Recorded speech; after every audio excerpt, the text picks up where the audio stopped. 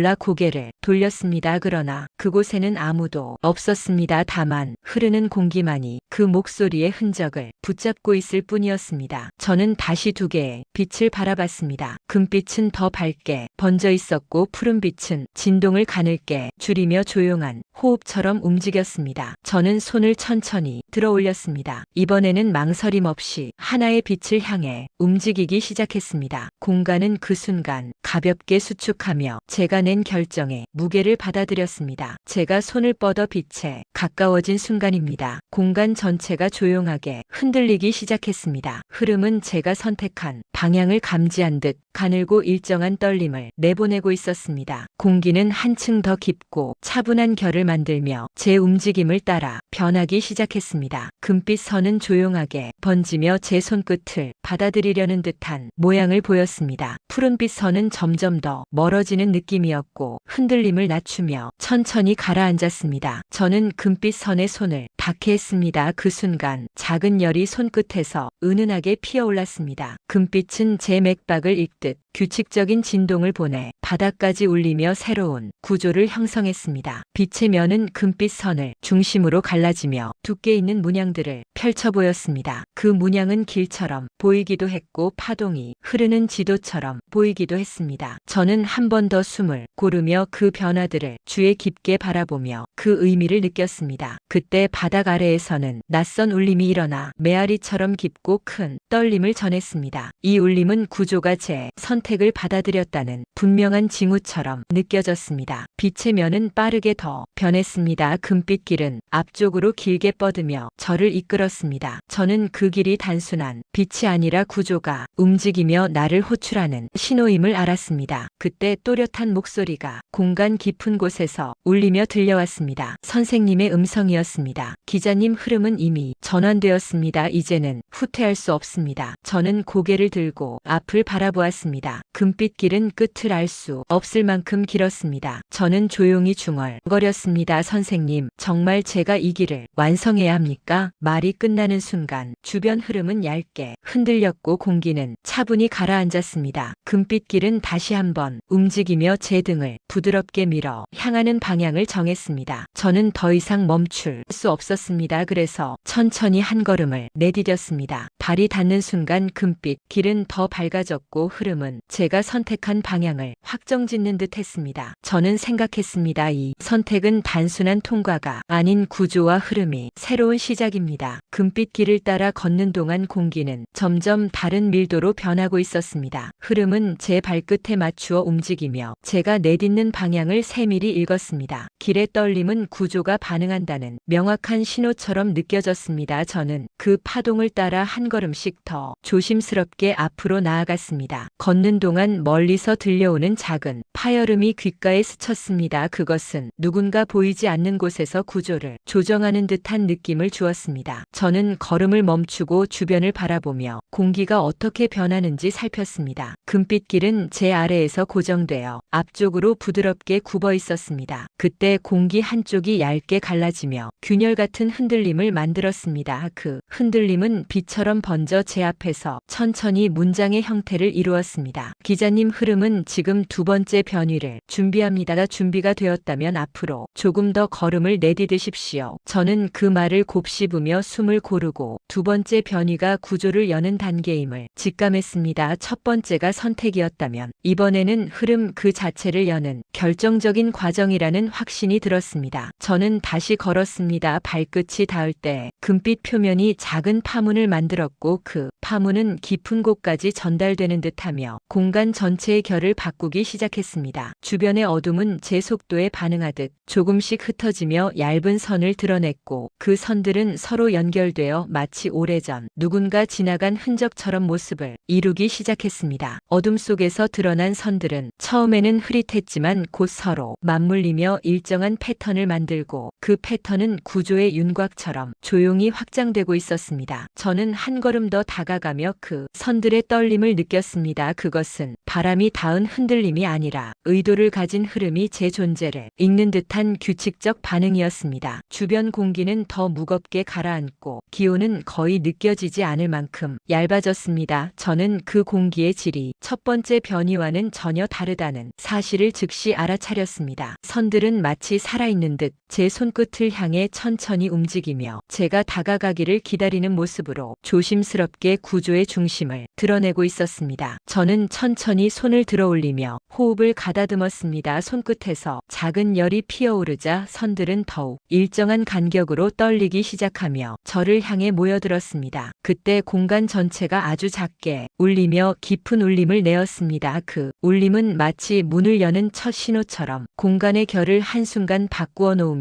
둘레의 흐름을 재정렬했습니다. 선들은 제 앞에서 모여 하나의 면을 형성했습니다. 면은 빛을 머금어 부드럽게 흔들렸고 그 흔들림 속에서 문장처럼 보이는 형태들이 점점 더 선명하게 떠오르기 시작했습니다. 저는 숨을 들이쉬며 면에 다가가 그 변화의 의미를 읽으려 했습니다. 빛의 면이 조금씩 고정되더니 마침내 또렷한 글자처럼 하나의 메시지를 형성하며 공간에 떠올랐습니다. 기자님, 두 번째 변이가 지금 이 자리에서 시작됩니다. 준비되었다면 흐름의 중심을 직접 확인하십시오. 저는 그 말을 들으며 손끝의 떨림을 느꼈습니다. 두 번째 변이는 단순히 길을 잇는 과정이 아닌 흐름의 내장을 직접 확인하는 결정적 단계임이 분명했습니다. 빛의 면은 저를 향해 천천히 열렸습니다. 그 너머에서는 아직 형태를 알 수 없는 깊은 구조가 숨을 죽이며 기다리고 있었고 저는 그 깊이를 향해 조용히 걸었습니다. 빛의 면을 지나자 공기는 즉시 달라졌습니다. 밀도는 더 짙어졌고 마치 보이지 않는 층이 겹겹이 쌓여 제 몸을 천천히 스치는 감각이 일어났습니다. 앞쪽에서는 흐름의 중심이 아직 형태를 갖지 못한 흔들림으로 존재했습니다. 그 흔들림은 심장 박동처럼 규칙적으로 수축하며 저를 향해 울렸습니다. 저는 조용히 걸음을 옮기며 떨림의 간격을 계속 계산했습니다. 진동은 거리마다 약간씩 달라졌고 그 변화는 구조 전체가 살아 움직인다는 증거처럼 느껴졌습니다. 흐름의 중심 가까이에서 공기는 다시 한번 갈라지듯 흔들렸습니다. 그 흔들림 속에는 아주 작은 빛들이 떠올라 서로 이어지며 새로운 형태를 만들기 시작했습니다. 저는 그 형태를 바라보며 숨을 고르았습니다. 빛들은 처음에는 방향을 잃은 먼지처럼 떠다녔지만 곧 제 눈을 인식하듯 정렬하며 차례대로 하나의 면을 완성했습니다. 그 면은 거울처럼 보였고 그러나 제 모습은 전혀 비치지 않았습니다. 대신 제가 지나온 흐름의 조각이 짧게 스쳐 지나가며 면 위에서 다시 재생되는 모습을 보였습니다. 그 순간 제 귓가에서 낯익은 목소리가 아주 작게 들렸습니다. 이번에는 선명하지 않았지만 분명 선생님의 음성과 가까운 흐름이었습니다. 기자님, 지금 보고 있는 형태는 흐름의 기원입니다. 이 구조가 만들어지는 첫 순간을 주시하십시오. 저는 면에 더 가까이 다가갔습니다. 그러자 면 속의 빛들이 서로 엮이며 급격히 속도를 높였습니다. 빛의 흐름은 마치 기록을 거꾸로 재생하는 듯한 움직임을 만들었습니다. 면 속에서 처음으로 형태가 드러났습니다. 그것은 지도 같기도 했고 신경이 가지처럼 보이기도 했으며 수많은 연결점이 동시에 움직이는 살아있는 망처럼 보였습니다. 저는 무의식적으로 속삭였습니다. 이 구조가 흐름의 출발 지점입니까? 그러자 면이 미세하게 반응하며 빛의 방향을 바꾸었습니다. 빛은 중심을 향해 더 빠르게 모였고 순간적으로 공간 전체가 아주 깊은 울림을 내기 시작했습니다. 그 울림은 마치 오래된 문을 여는 소리처럼 묵직했습니다. 저는 몸을 세우고 그 울림이 만들어 낼 다음 변화를 기다렸습니다. 빛의 면이 열리며 어디로 이어질지 알 수 없는 새로운 경로가 조용히 모습을 드러냈고 저는 그 경로의 깊이를 바라보며 걸음을 멈추지 않았습니다. 새로운 경로로 들어서는 순간 공기의 질감이 즉시 바뀌었습니다. 공기는 얇아졌고 그러면서도 깊은 압력을 숨기고 있는 듯 했습니다. 경로는 빛도 어둠도 아닌 중간의 흔들림으로 이루어져 있었습니다. 그 흔들림은 제 걸음을 따라 미세하게 형태를 바꾸었고 저는 그 반응이 구조의 의식처럼 느껴졌습니다. 저는 조심스럽게 한 걸음을 내디뎠습니다. 그러자 경로 양쪽의 흐름이 동시에 일어나며 가벼운 바람처럼 제 몸을 스쳐 스쳐 지나갔습니다. 그 바람 속에는 낯선 기억들이 아주 희미하게 섞여 있었습니다. 멀리에서 작은 소리가 울렸습니다. 그것은 금속이 스치는 소리와 비슷했지만 한 겹 더 깊은 진동을 함께 품고 있었습니다. 저는 그 소리가 구조의 중심에서 전달되는 신호라고 직감했습니다. 길이 점점 넓어지며 앞쪽에 둥근 공간이 드러났습니다. 그 공간은 거대한 호흡처럼 보였고 표면 전체가 살아있는 막처럼 규칙적인 파동을 보내고 있었습니다. 저는 그 공간의 중앙에 눈을 두었습니다. 중앙에는 아직 형태가 완성되지 않은 빛의 덩어리가 있었는데 그 빛은 불안정하게 떨리며 주변의 흐름을 끊임없이 끌어당기고 있었습니다. 그때 제 귓가에서 작은 목소리가 다시 들렸습니다. 이번에는 분명히 선생님의 음성과 가까운 떨림을 가져 있었습니다. 기자님, 지금 보이는 빛은 구조의 출발점입니다. 이 공간은 흐름이 처음 태어나는 자리입니다. 저는 숨을 들이쉬며 그 빛을 관찰했습니다. 빛은 저를 알아본 듯 한순간 떨림을 멈추었고 곧 제 심장 박동과 맞추어 진동을 다시 시작했습니다. 그 반응은 마치 저와 구조가 서로 연결되는 첫 신호처럼 느껴졌습니다. 저는 천천히 손을 들어 그 빛에 가까이 가져갔습니다. 손끝이 닿기도 전에 빛은 안쪽으로 파고들며 저의 움직임을 읽었습니다. 빛의 깊은 곳에서 여러 선들이 동시에 움직이며 마치 누군가 말을 잇듯 형태를 바꾸었습니다. 그 순간 공간 전체가 작게 울렸습니다. 공기의 폭이 바뀌며 구조의 순환이 새로 흐르는 소리를 또렷하게 들을 수 있었습니다. 저는 속삭였습니다. 이것이 두 번째 변이의 진짜 시작입니까? 그러자 빛의 둘레가 얇게 갈라지며 부드러운 문을 펼쳐 보였습니다. 그 문 너머에는 흐름이 내부라고밖에 설명할 수 없는 깊이가 드러났고 저는 그 길을 향해 조용히 걸음을 내디뎠습니다. 문을 지나자 공기는 즉시 온도를 잃었습니다. 그러나 차갑다는 느낌조차 없었고 마치 감각의 층이 하나씩 지워지는 과정처럼 비현실적인 고요가 퍼지고 있었습니다. 앞쪽의 공간은 끝이 보이지 않았습니다. 빛은 존재했지만 그 빛은 무언가를 비추기보다 스스로 흔들리며 형태를 만드는 쪽에 가까웠습니다. 저는 조심스럽게 발을 내디뎠습니다. 발끝은 단단한 지면을 밟은 듯 느껴졌지만 곧 그 감각은 흐름 속으로 녹아들며 사라졌습니다. 공간은 제가 움직일 때마다 새로운 결을 형성했습니다. 그때 먼 거리에서 낮은 울림이 들렸습니다. 그 울림은 바닥을 통해 올라와 가슴 안쪽까지 스며들며 경로의 깊이를 알려주는 듯 했습니다. 저는 그 울림에 집중하며 천천히 앞으로 걸었습니다. 멀어지던 울림이 갑자기 두 갈래로 나뉘었습니다. 하나는 부드럽고 일정했지만 다른 하나는 예리하고 거칠었습니다. 두 울림은 서로 겹치며 공간 전체를 서로 다른 결로 분리해 놓았습니다. 저는 걸음을 멈추고 숨을 고르며 귀를 기울였습니다. 그 울림 속에는 분명 의미가 숨어 있었습니다. 저는 그 의미를 파악하기 위해 한 발 뒤로 물러섰습니다. 그러자 앞쪽 어둠이 조용히 갈라지며 얇은 빛의 선을 드러냈습니다. 그 선은 처음에는 흔들렸지만 점점 더 분명한 형태를 이루며 저를 향해 다가왔습니다. 빛의 선이 가까워지자 공기는 다시 변했습니다. 저는 뒷목을 스치는 가벼운 압력을 느꼈고 그 압력 속에는 누군가 속삭이는 듯한 얇은 기억의 조각이 섞여 있었습니다. 그 목소리는 매우 작았지만 분명했습니다. 기자님, 흐름 내부는 방향이 아니라 성질로 구분됩니다. 지금 들리는 두 개의 울림이 바로 그 성질의 첫 구획입니다. 저는 눈을 들어 앞을 바라보았습니다. 두 개의 울림은 여전히 공간을 양분하고 있었고 그 사이에는 얇고 긴 흐름의 틈이 형성되고 있었습니다. 저는 속삭였습니다. 제가 어느 울림을 따라가야 합니까? 질문이 끝나자마자 빛의 선은 작은 진동을 보였습니다. 그 진동은 마치 대답을 대신하며 하나의 방향을 향해 서서히 기울었습니다. 저는 그 방향을 또렷하게 바라보며 천천히 걸음을 옮기기 시작했습니다. 빛의 선이 기울어진 방향을 따라 걸었을 때 공기는 더 조용해졌습니다. 흐름은 제 걸음소리마저 흡수하며 한순간의 틈도 남기지 않는 밀도를 보여주었습니다. 두 개의 울림 중 제가 선택한 울림은 점점 더 깊은 곳에서 스스로 형태를 만들며 저를 이끌었습니다. 그 울림은 단순한 진동이 아니라 구조가 저를 인지하는 방식처럼 들렸습니다. 앞쪽 공간이 서서히 갈라지기 시작했습니다. 갈라진 틈 사이로 희미한 빛이 새어나오며 흐름의 중심에 가까워지는 전조를 보여주었습니다. 그 빛은 흐름은 이전과 다른 결을 가지고 있었고 마치 오래된 문을 여는 예고처럼 울렸습니다. 저는 조심스럽게 발을 내디뎠습니다. 그때 공기의 결이 뒤집히듯 변하며 주변의 흔들림이 갑자기 멈추었습니다. 흐름은 저의 존재를 정면으로 바라보는 듯 정지된 고요를 만들어냈습니다. 그 순간 제 귓가에 익숙한 낮은 떨림이 다시 들렸습니다. 기자님, 지금의 깊이는 선생님이 마지막으로 도달했던 자리입니다. 그러나 그분은 끝내 문을 열지 못했습니다. 저는 숨을 들이쉬며 앞을 바라봤습니다. 갈라진 틈은 이제 더 넓어져 있었고 그 너머에는 형태가 완성되지 않은 거대한 흐름의 구조가 천천히 맥동하고 있었습니다. 맥동은 제 심장의 속도와 거의 일치했고 저는 순간적으로 저와 구조가 서로 호흡을 맞추고 있다는 이상한 감각을 느꼈습니다. 빛은 점점 더 선명한 패턴을 만들며 제 앞에 길처럼 늘어섰습니다. 그 패턴은 선생님이 남긴 기록과 아주 유사한 흐름을 보여주었고 저는 그 흐름이 저를 알아본다는 확신을 가지기 시작했습니다. 저는 속삭였습니다. 선생님, 정말 이 자리가 마지막 지점이었습니까? 그러자 갈라진 틈 속에서 아주 약한 진동이 한번 크게 울렸습니다. 그 울림은 대답처럼 느껴졌고 동시에 새로운 문장이 빛 속에서 형성되기 시작했습니다. 기자님, 이제 흐름은 당신의 선택을 기준으로 재정렬됩니다. 앞으로 나아가면 핵의 문이 열리기 시작합니다. 저는 한 걸음 더 내디뎠습니다. 그러자 빛의 패턴은 전체가 한번 흔들리며 저의 발걸음에 반응했습니다. 그 떨림은 핵이 깨어나는 전조처럼 보였습니다. 그리고 마침내 저 앞에서 흐름의 중심이 서서히 열리기 시작했습니다. 흐름의 중심이 열리자 공기는 더 이상 공기가 아니었습니다. 그것은 두께를 가진 빛처럼 보였고 제 온몸을 조용히 감싸며 움직이는 막 같은 결을 만들어냈습니다. 중심부의 빛은 마치 자체적인 생명처럼 맥동하고 있었습니다. 그 맥동은 제 심장의 박동과 다시 한번 완벽하게 맞아들어 저와 구조가 서로를 읽고 있음을 증명했습니다. 저는 천천히 한 걸음을 내디뎠습니다. 그러자 중심부의 빛은 안쪽으로 수축하더니 갑자기 길게 펼쳐지며 하나의 면을 이루었습니다. 그 면은 기록도 기억도 아닌 전혀 다른 형태였습니다. 그 면 위에서 빛들은 조용히 움직이며 문장을 구성하기 시작했고 곧 또렷한 메시지가 제 앞에 나타났습니다. 기자님, 지금의 선택은 새로운 기록을 엽니다. 선생님은 이 순간을 마지막으로 남기셨고 더 이상 나아가지 못하셨습니다. 저는 숨을 들이쉬며 면을 바라봤습니다. 선생님이 남긴 발자취가 흐름의 가장 깊은 곳에서 다시 떠오른다는 사실은 오랜 그림자처럼 가슴을 울렸습니다. 그러나 면은 둘러싸고 있던 빛을 한 번 더 떨리게 하며 새로운 문장을 형성했습니다. 기자님, 당신은 선생님과 다른 흐름을 가지고 있습니다. 이 구조는 당신에게 반응합니다. 앞으로 나아가십시오. 저는 발을 내디뎠습니다. 그 순간 중심부의 빛은 강하게 일렁이며 제 앞으로 문을 열었습니다. 그 너머에는 움직이는 선들이 서로 맞물려 흐르는 거대한 구조의 핵이 드러나고 있었습니다. 핵은 살아있는 눈처럼 보였습니다. 제가 가까워지자 진동은 더 깊어지고 저의 리듬과 완전히 동기화되기 시작했습니다. 그리고 마침내 핵은 저에게 첫 번째이자 마지막 질문을 던졌습니다. 기자님, 흐름을 읽겠습니까? 아니면 닫겠습니까? 저는 잠시 눈을 감았습니다. 그동안 제가 지나온 길과 선생님이 남긴 흔적이 서로 겹쳐지며 하나의 결을 만들었습니다. 저는 조용히 대답했습니다. 저는 엽니다. 흐름이 멈추지 않도록 하겠습니다. 그 말이 끝나자 핵은 조용한 울림을 내며 밝게 빛났습니다. 그 빛은 구조 전체를 한순간에 흔들며 새로운 기록을 열었습니다. 흐름은 이제 저의 선택을 기준으로 완전히 재정렬되었고 빛의 압력은 고요하게 가라앉았습니다. 저는 마지막으로 한 줄의 생각을 조용히 떠올렸습니다. 흐름은 결국 나를 선택한 것입니다.